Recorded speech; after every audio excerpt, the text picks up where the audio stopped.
செய்தி. வணக்கம். விவி செய்திகளுக்காக செய்திகள் வாசிப்பது ஸ்வர்ணா. ராணிப்பேட்டை மாவட்டம் ஷோலிங்கர் அடுத்த கொடைக்கல் அரசு மேல்நிலைப் பள்ளியில் விலையில்லா மிதிவண்டி வழங்கும் நிகழ்ச்சி நடைபெற்றது.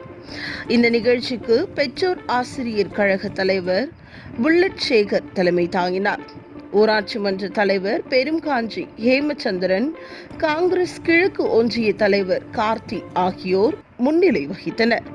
பள்ளி தலைமை ஆசிரியர் முனிகிருஷ்ணய்யா அனைவரையும் வரவேற்றார்.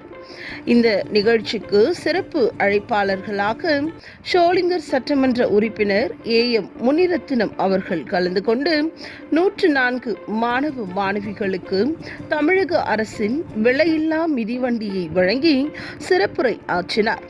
அப்பொழுது பேசிய அவர், மாணவ மாணவிகள் மருத்துவர்களாகவோ, விஞ்ஞானிகளாகவோ, கலெக்டராகவோ, நல்ல அரசியல் தலைவர்களாகவோ தங்களுக்கென்று இலக்கு வைத்து கொண்டு படித்து சமுதாயத்திற்கு நற்பணி ஆற்ற வேண்டும் என கேட்டுக்கொண்டார்.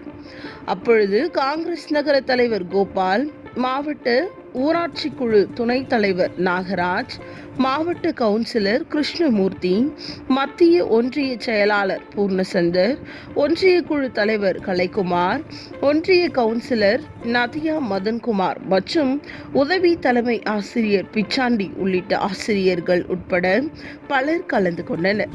விவி செய்திகளுக்காக விஜய் மற்றும் பாஸ்கர்.